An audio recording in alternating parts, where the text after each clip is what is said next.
Is it possible to get you to talk a little bit louder, or Um, about that. that's a bit better? Yeah, it's just Yeah, probably the distance between the microphone.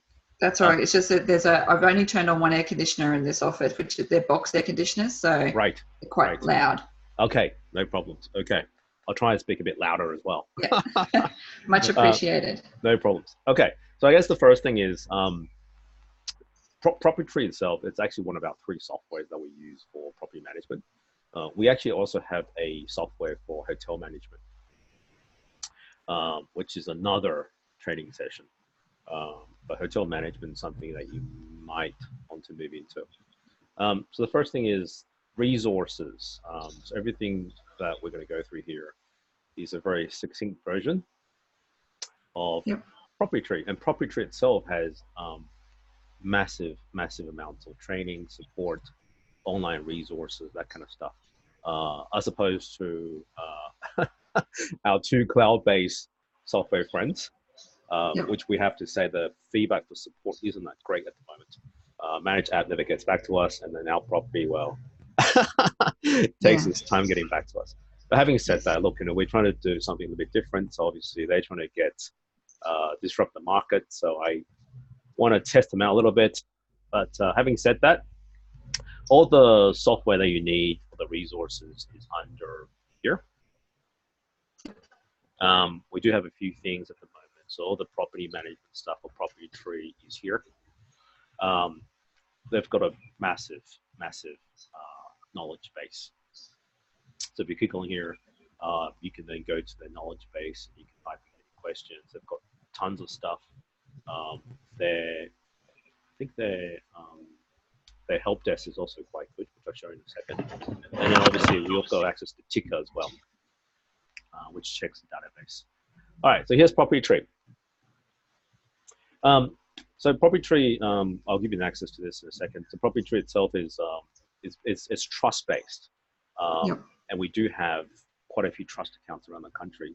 But this is the one software that manages everything, manages the sales for us, manages the rentals, even manages not the hotel, sorry. I'm going to show you just what I see. So you can see this is the dashboard.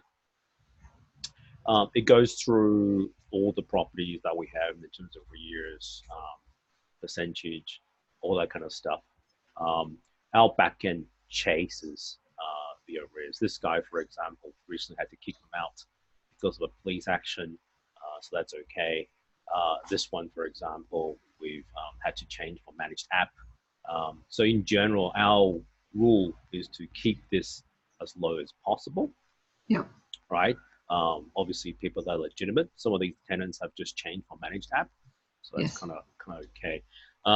So this is where you see everything, right? And then on your dashboard, you see your properties. Obviously, two numbers: how much is the arrears, how much, what is the percentage, and then the average days, right? This software is also our auditing software. So our auditors in every single state can, technically speaking, log in anytime and check on a few things. So they usually look for whether the receipt was done when it was transferred into trust. That's Yep. always a tick. We do daily receipting. Yep. Whether the bond was lodged in time. Obviously, sometimes it depends on how quick the RTA is, Yep. but they do check on stuff like that. Yeah, just general stuff. Whether the money is returned back to the vendor, the landlord, or the tenant upon the termination of the lease. Just little things, but we do audit quite often, 3 times a year to be precise, in each state. Yep. I think what I'm gonna do is just actually walk through how it works. So this is the second button here is where you do the management. This is where you spend most of the time. Very easy. It's a hierarchical structure on Property Tree. Yep. So you create an owner. Yep. You then create a property. You then create a tenancy. Yep. And then any creditors. Yeah, fairly similar to most programs. Yeah, that's right. Our property has exactly the same kind of structure. Property Me is the same. And also I think managed app is probably also the same. So you don't have to worry about any of the transactions. We do that because at the end of the day, the payments are done in the back end. Yeah. So you don't have to worry about the payments. You do have to worry because you're doing that self-management stuff. you need to chase the tenants though with the fall into arrears. Yep. And generally, what our team does, we give them calls, we text them, we email them. Generally, the rule is not to harass them, but to constantly remind that they're in arrears. Technically speaking, they shouldn't be in arrears because they pay 2 weeks in advance. So anyway, so what you do is if you're going to do that's, I'm going to do a test, just a random. I can do this later. I'm going to do a Queensland Trust today. All right. So I'm going to do test property. Okay. So this is the name of the owner. And then you basically work your way down the page. It's very simple. Contacts, I'm going to do just a random. And then you can search for it, for example. I don't know, let's do office.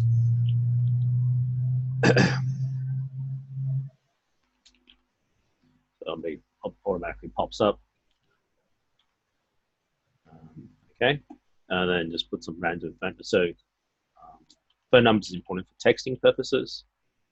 And then this is probably the most important field these days because all the ledger and statement and end of year statements is done by emails these days. I haven't had to post anything as of yet to any of our vendors. So this is quite important.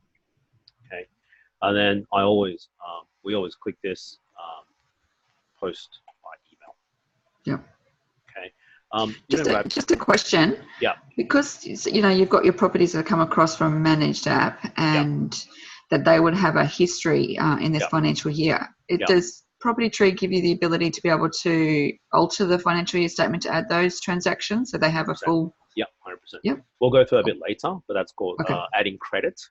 Sorry, that's all right. My brain's ticking over. No, it's all good. So, I mean, Property Tree is probably the best software at the moment, the most stable thing that we've seen. We do have a lot of properties on here. I think most property managers have moved to cloud-based properties. And so this software, along with Property Me, is probably the two leaders. This one's certainly the largest, most popular Property Tree.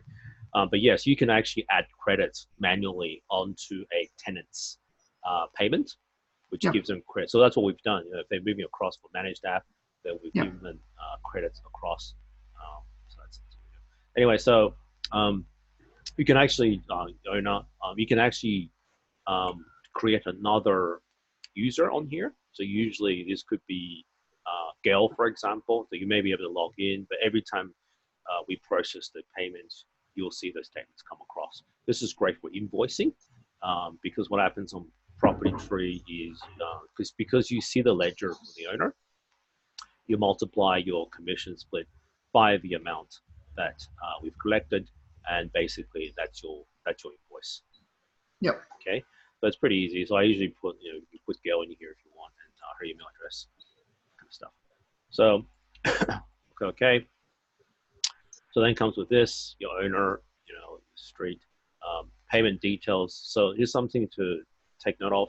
On the Form 6, you should always grab the details of the vendor in terms of payment because it keeps a record. We've had situations in the past where it was paying the wrong account.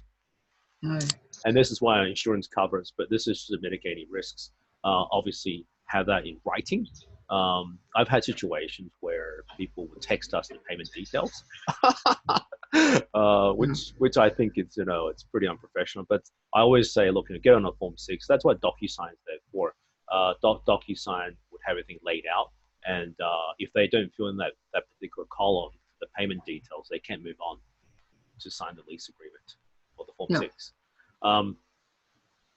Payment amount, and then sometimes they have to split the amount, but that's okay too. You put that details in there. It actually looks up the BSB and just to verify the bank account branch as well. It's a double checking measure. Here's where we put your fees. So this fee is not your commission as yet. This is just your standard fees. There's a whole bunch of fees people charge. You can charge an inspection fee. You can charge administration fee. I've seen people charge advertising fee, all kinds of stuff. And then I'm just going to leave it at that. Ownership ABN. is basically if they register for GST, you charge GST, and they get that. So I'm going to click save. Okay, so this is Mr. Test Property is now an owner. And obviously, you now have to go in at the property. The second step is a hierarchical. Again, I'm going to use some random address. So this is the property we are letting out at the moment. It's a apartment, let's say. It's a 2-bedroom, 1 bathroom, 1 car. Obviously, this is your Form 6, your listing agreement, and whatever. Okay. Usually this is an open agreement for property management. So do you usually put an authority end date in? No, I don't touch it. Okay. Yeah, but sometimes they'll have that. Sometimes landlord makes you renew for another year because they want to compare the market or whatever. Gained, whatever, walk in. This is where you put on the listing agreement, the Form 6, how much expenditure you get without approval. That by I think the norm is usually 2 weeks. Right. So let's say we're doing for $500 a week.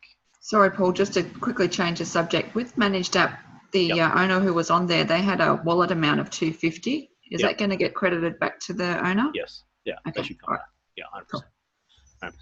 100%. This is where the advertising goes in, and then you can select what kind of advertising is it. So also advertise rent, sorry. So we're going to advertise it for $500 a week. You will see here, this is the default.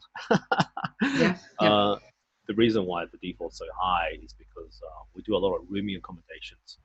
A rooming accommodation, it is a great market to go into. And to do that though, like just say this is a room, what we usually do is, if this is 1/16 of Dougal Street, the convention on property tree is to put room 1-1/16 of Dougal Street. So I can leave it at that. So that's a room. So that's not become a letting agreement for rooming, which we're charging 11% for, 110% first week plus GST. Okay, easy, save it. And then it's. Do you guys have a subscription for flatmates.com.au? 100%. Okay. Yeah, we've got a premier subscription. Flatmates is actually really quite good for finding rooming accommodations. Sorry? Flatmates is great for finding rooming accommodations. Yeah, absolutely. But you can also advertise it on realestate.com as well. Yep. Which is free. So and then you come down. You have to now enter tenant details. So there's a few others that we'll go through in a second. The smoke alarm details. Who's responsible for it. You can add this in if you wanted to, and then it will remind you every time you log in. Our preferred supplier is Smoke Alarm Solutions because I think they're probably the easiest and the best to deal with. $99 a year gets you unlimited servicing from them. Yeah, most of our properties at the moment have it already with the Body Corporate, and they use Safety Watch Australia. Okay. Yeah. Sure. They include the RCD checking as part of the $99. Yeah. Oh, good. Yeah. So some of the vendors actually it's possible to charge a referral fee. Yep. We'll talk about in a second. Smoke Alarm Solutions is our preferred supplier. Inspections. We're going to enter now a tenant.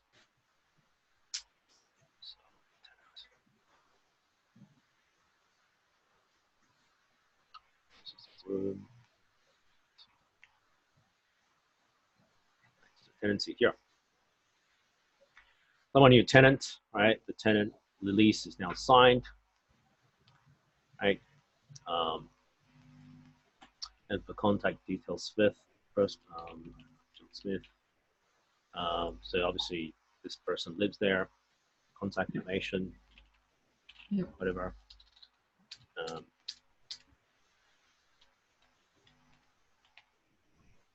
Doesn't look like checking first. Number. John at test.com. And then always tick this box. We always tick this box because you want to do what are we seeing. You can also do more invoices as well. And then this becomes John Smith's. Sometimes the contact details is different to the tenant. So for example, you might have, I don't know, maybe 2 people in a tenancy agreement, but there is actually 4 people living. Sorry, can I get you to speak up again? Yeah, sorry. I was saying sometimes this tier Yes. is different to the contact. Yes. So I've had situations where, I don't know, maybe the mother could be in the tenancy, or she doesn't really speak English, so the daughter is the contact. Right. You know, or Yep. I've had couples with 2 other people, and then only 2 people in the tenancy, but there's 4 people as contacts. Yep. The recommendation always has been you put whoever is living in the property in the Yep. contact section. You put whoever's in the lease in the tenancy section. Yep. Just to distinguish. And obviously this is important because you've got You're drifting off again. Oh, sorry. I was just saying this is important. If you got a maintenance request, you can always Yep. call whoever's on this contact list. Yep. Lease information, pretty easy. You can just send that in. So there's a difference between original lease start and lease start date. The original lease start, for example, if we have a management from the agent, or like an example of managed app, we transfer from one software to another. The original could be last year. Yep. This particular lease could be starting today, for example, and it ends in 6 months. Right? This automatically calculates the lease agreement for you. Yep. And the golden rule is always the day before. Yep. Charge water in Queensland. You can only charge water if it's an efficiency certificate, as you know. So you have to get that from. I spoke to the REIQ about that. They said that if you don't have to have a certificate, if it's built within the last 5 years, it would be assumed that it's okay. Water compliant, and then Sure. as long as you put it on the condition report, it should be fine. Sure, that's probably true, but someone definitely has a certificate somewhere. Yeah, but that is the golden rule, and that's a very Queensland thing. In other states, that doesn't really occur. What's interesting about this one is it's a rooming accommodation. Yep. It's very, very hard to charge the tenant for water. Of course. Yeah. And also hotels as well. Rent start. This is where you actually calculate the rent, as opposed to this. This is very different. So let's say the rent starts today, $500 a week. The landlord wants to review it after 12 months, or whatever. So we'll put that on a few days before 7th. That kind of stuff. So you can then review that. So this is last review. And the next review comes up 6 months later. Review just before tenancy ends. Fees. You can also add in a whole bunch of fees. Breaking fee, lease fee, all kinds of fees. We've got an option actually, and this is for a lot of people in the 50-50. What they do is they don't want to do inspections, so they get other people to do it for them. We've got maybe 2 or 3 companies we work with.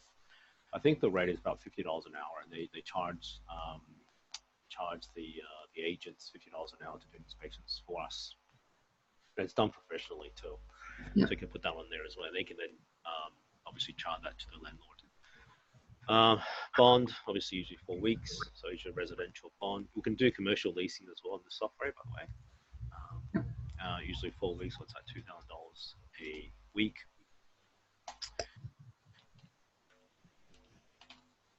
Right? If it's lodged direct, so if it's like if it's lodged electronically directly by the tenants, then you put that in. Once you put that in, it doesn't come up as a reminder to lodge the bonds. Yep. If you put that at 0, then you have to lodge it. You have to do something. You have to get a BPay number or something like that, so you can lodge it yourself. And then this down here is a new addition. And what this does is Moving Hub. You can actually send the details to Moving Hub, and you will get a small referral fee. But we're actually moving away from this because we've just introduced ACN, which allows us to get a referral on trails. Yep. So this Moving Hub is only a one-off fee. I think something like $30 or something for referral for electricity, phone, all that kind of stuff. But ACN pays trails every time. When the tenants pay, you get paid, which I think is much better. Yep. So, but it'll ask you to charge that letting fee, obviously 110%, 500 plus GST. save it. I'm actually not gonna do it because otherwise it's not trust. Yeah. Oops. But yeah, that's right. I'm gonna just archive this a bit later. But that's all it is really. So property tree is really simple. And I've got Dean who sits in Sydney. His job is to maintain the accounting side of this and to chase any arrears. But I think in general, all you have to do is worry about the maintenance and the arrears. In terms of maintenance, you can actually log maintenance requests. So I'll do that here. So to do a maintenance request, so for example, a tenant calls up and says, you know what, the plumbing is broken, can you please fix it? You send them the plumber sends you an invoice. What do you do with the invoice? Well, it depends who's paying. Usually the landlord's paying, right? So you go enter a credit invoice. So you do a credit invoice, and then you add, you have to add the credit first. Add the credit first. Add creditor. Okay, so I'm gonna add a creditor. Same thing as before, the name of the company, etc.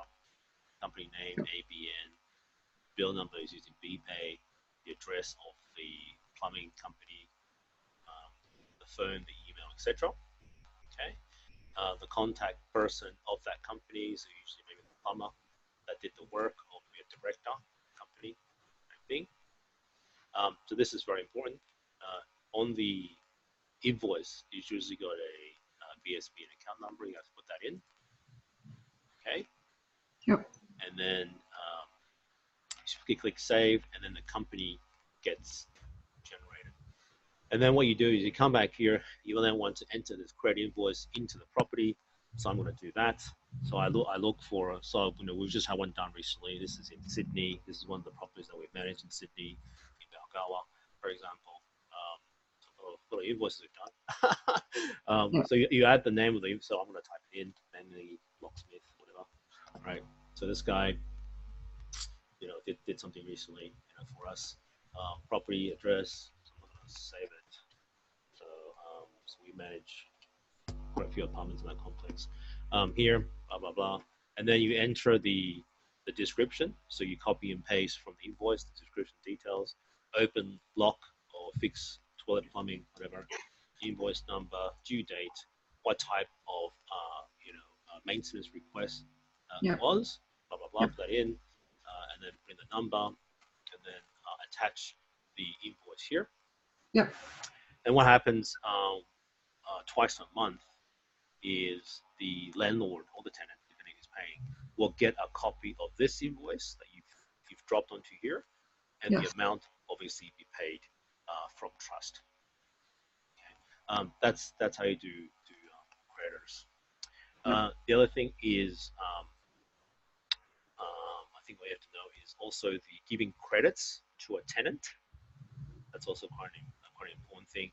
So, for example, if you had situations where you're moving from managed app to here, you can give a tenant credit. So if I was to go back to, let's use this guy, for example, 182 Condamine Street.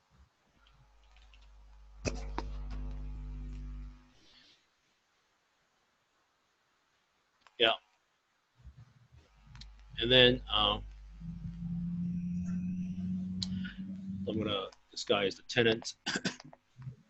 And then, so this guy pays behind, he's paying rent. This is his current rent, 550, whatever. You can actually give the tenant credit by creating a credit. Yep. Okay, pretty easy.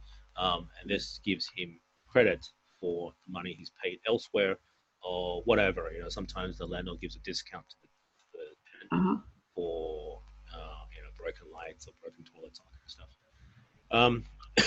You can create an invoice to the tenant. You don't have to touch the receipts part. The receipts part done automatically in the back end. You can create a refund to the tenant. For example, if he or she's overpaid upon termination of the contract, he can create that refund back to the tenant. I always invite people to Property Tree. Yep. So that's something you have to physically go in and do for each tenant. Yeah. I always do that. Some people don't want that, believe it or not. But I always do that. I always invite people, and that's the thing about tenants and landlords as well. I can show you the landlords. I think invited her. She's this lady's 85 years old, so she doesn't really care about Property Tree, but I invited again. So she gets access 24/7 into property details. So who's paid what, who's late, that kind of stuff. Yep. I think it's good practice to making sure tenants and landlords understand what's going on. 100%. So they log in through the back end, through a software, which they can see, and they can download statements. Sometimes, for example, you want to do a ledger. So you print a ledger. Okay. What that gives you is it gives you a ledger of this particular person, and then you can select, for example, accounting period. So this period, which is monthly, our accounting period is from every month. So we close the trust every single month, and then we do a complete history of, and then you can print that report. You can send it off to the tenants, send it to the landlord, to you. Same thing with the landlord. You can print a ledger for the landlord as well. That's it really. I mean, is there anything? Probably arrears. Arrears, yeah. Arrears in terms of chasing arrears. Well, yeah, obviously, like where you keep your communications for between, like, can you save emails, copies of your condition report, your lease agreement? Is that all to be saved in here, or it's all cloud based? Yep, 100%. So yeah, you save everything in here. So it depends on how you want to do it. You can save it into the tenancy section, which I usually do. Let's take our friend in online again. I've actually got a OneDrive that I store all these documents. I don't really put on here, but I suppose you can do that if you want. So here, you're very soft again there, Paul. Oh, sorry, man. Hear me? Yes. I said our best practice is usually to put on a OneDrive because some of the inspection reports are quite big. Yes. It takes a while to upload, but there's definitely a place where you can save it. Yeah. You can actually get access to RealWorks. So this is where you save all the stuff. You can save everything, anything. Yep. Tenancy reports, condition reports, entry reports, inspection reports. Just easier for Gail and I.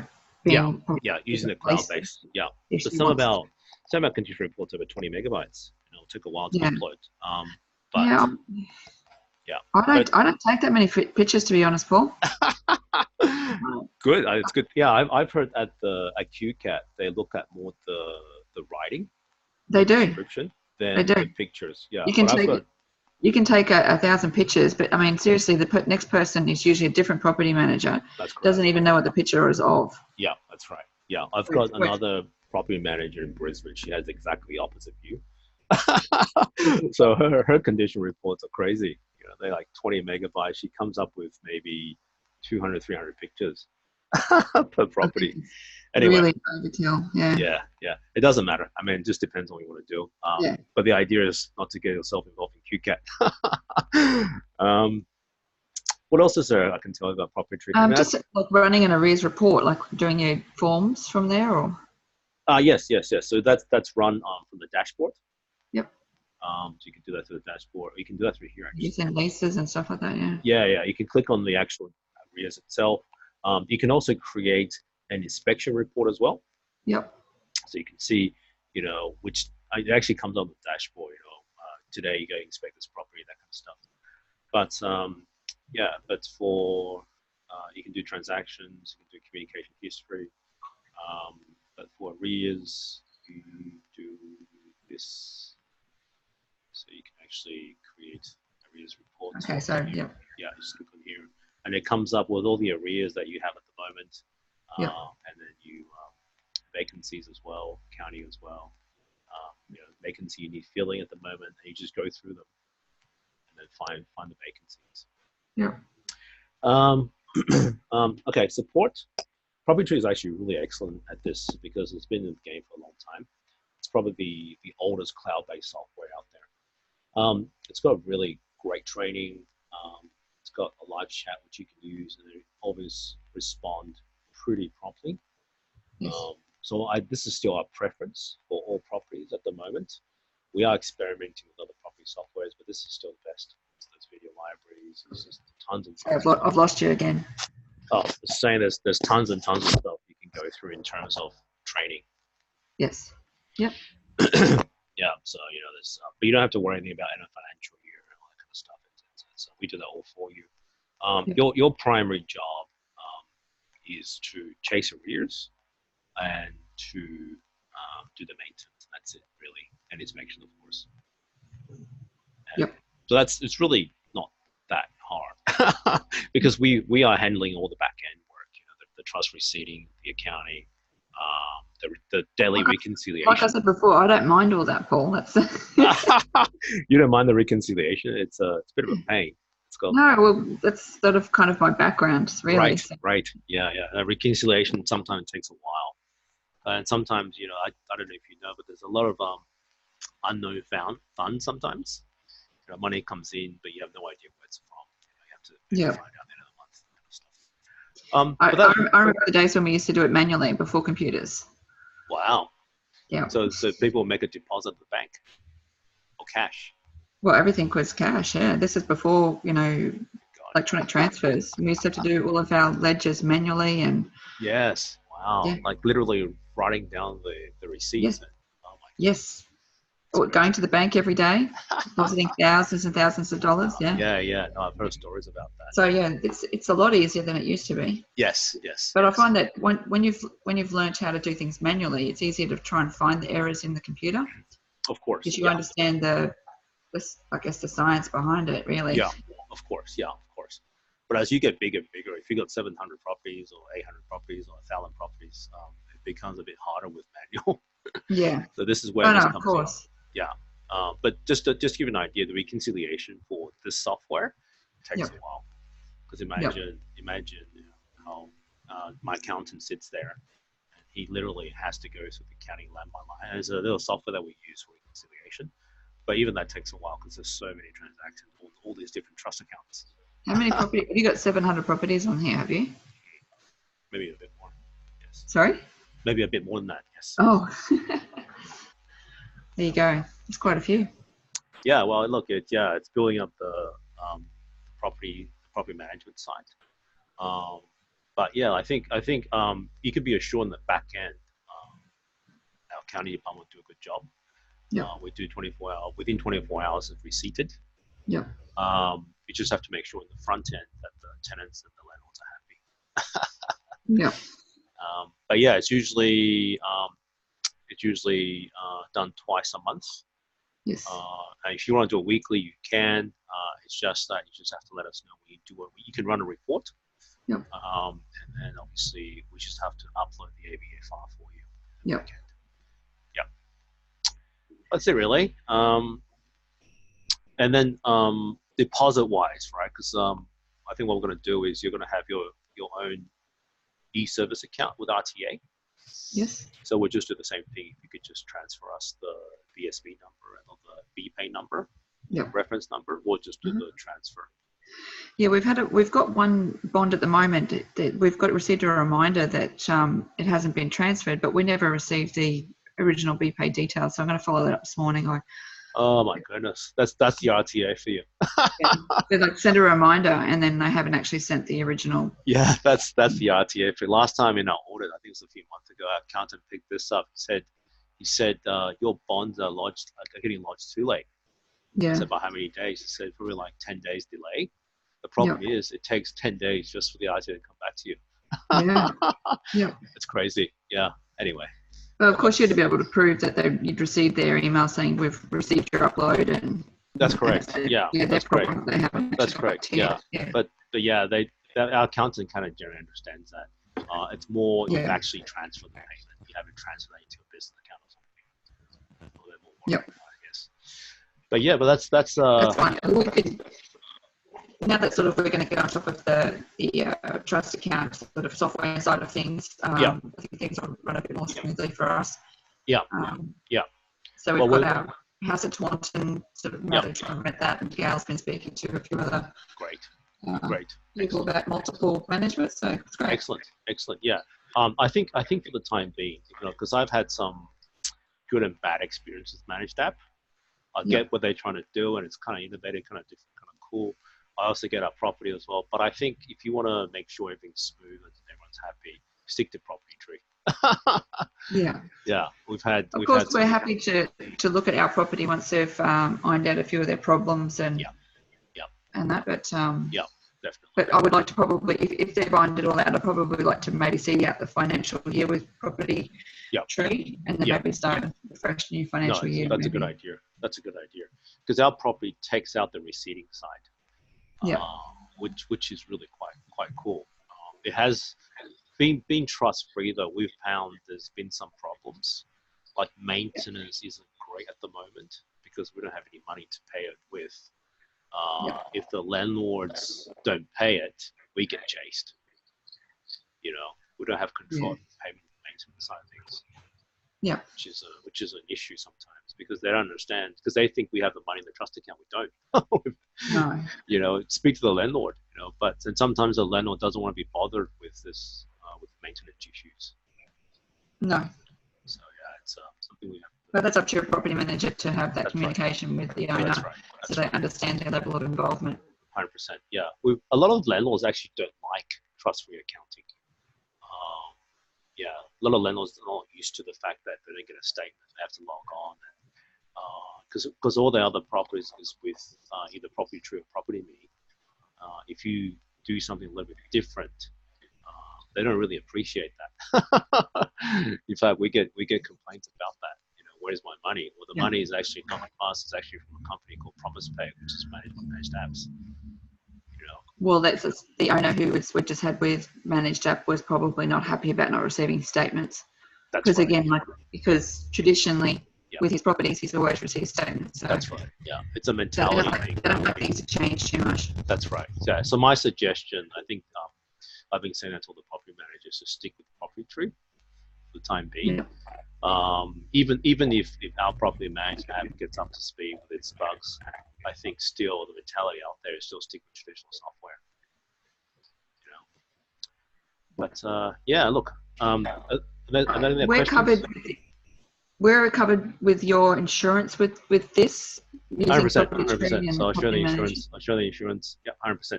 So it's good to know actually what you cover with. So on your Form 6s, right? So this is the 2 insurance policies we have. We've got a global professional indemnity. I sent a copy of that to Gal the other night because she's like going, "We covered by insurance." And I said, No, it's very important that you know what you're covered for. So I was saying to someone this morning, we're probably one of the few agents in the world that has a worldwide insurance, and that's quite important for our sales team, especially our project team where we sell a lot of stuff overseas. Like in Singapore, for example, we hold trade shows and that kind of stuff. But you are covered for a whole bunch of stuff. Trade practices, that's a big one. Misleading advertising, all that kind of stuff. You are considered a subcontractor. You are definitely covered.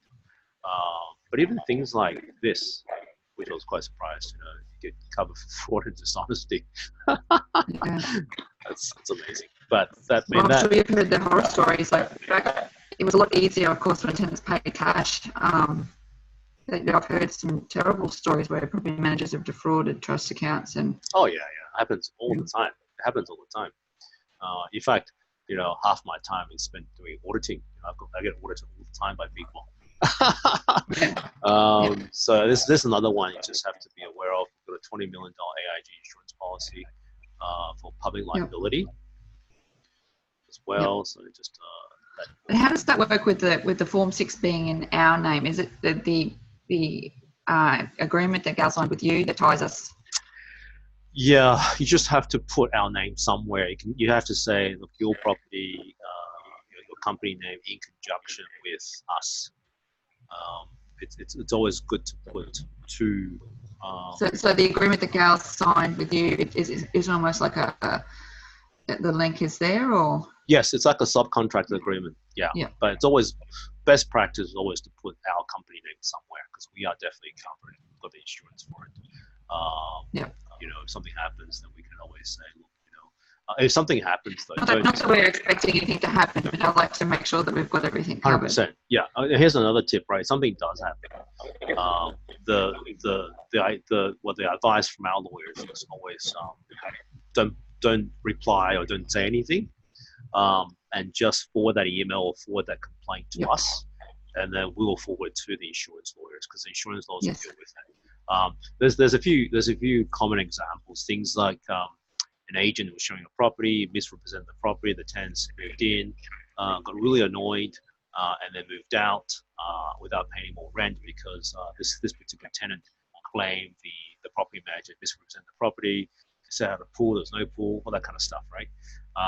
The landlord then said, I'm a bit annoyed because I lost rent. I'm going to sue you for 1 month worth of rent, and that's like $9,000 or something. So we told the property manager, just hold on, don't worry about the whole thing.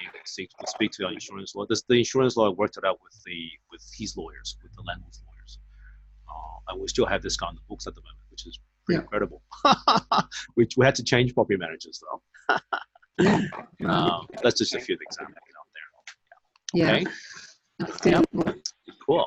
All right. Well, thank you for your time today. And I'll share this with Gail as well, since it's being recorded as well. Yeah. Cool. All right. Cool. Yep. So, will we receive the login now? Yes. I'll see you up in the system. Yep. All good. Okay. And will we only see our portfolio? Yes. No one can see yours. No other property manager can see yours except for the admin team. Yep. Okay. And I can guarantee personally, no one's going to touch your properties anyway. So do you have other property managers like us who are like in the same agreement? No. Most people that I've got, I actually do a special deal. Most I don't know if you're okay with this, but most of my property managers, what they see is let me show you something. Let's take it off again. They see what the landlord sees. Yes. So they see they see. So when this landlord gets a statement, the property manager gets a statement. Yes. So they are on like a 50-50 or a full management to you guys? Even on 90%, because technically speaking, you don't really need access to property tree, even on 90%, because you can log in and you can see the arrears, you can see the maintenance request. Technically speaking, you don't really need access to property tree. All you need to see is what the landlord sees, because the landlord, when they log in, they can see it's behind by 3 weeks, right? So that's what I've done. I've given you special access to property tree, so you guys can access. So you also, but we need to be able to do the lease agreements and the arrears and keep a history of what's happening in the property. Yeah, sure. You need property tree to upload documents. Yeah, no, I get that. That's fine. But most of my property managers, what they do is, especially in the 50-50, they certainly don't need access to property tree. Yeah. Even the 90-10. Most of my property managers see what the landlord sees, and what they do is when they see there's an arrear, because they can see it, they can see the arrears, they will give them a call and chase it up. But that's actually quite rare. Most tenants are prime anyway, because there's just another thing. There's actually an automation in the back end. So the automation is basically the recommendation from the RTA, from the bond board in New South Wales. Basically, I think it's 3 days late, 7 days late, 14 days late, 21 days late. And the different days late have different messages. And so we can actually automatically breach them on those days, on that benchmark. So if they reach that 14 days mark, a message goes out with that form attached to say, blah, blah, blah, if you don't pay, we'll breach you, and then something else will happen. So there's an automation in the background. So even the arrears chasing, unless of course you've got a difficult tenant, it's all done automatically by the software anyway. Hopefully we won't have to worry about that for quite some time. Being small and growing, that's right. That's right. We should be fine. Fingers crossed. Yeah. Oh, good. Okay. Thanks, Lisa. Thank you very much. Yeah, you're very welcome, and have a great day. And I'll share this with you, so Gail can see it too. Lovely. Okay. Have a great day. Thanks, Lisa. Thank you. See ya. Okay. Bye. Bye.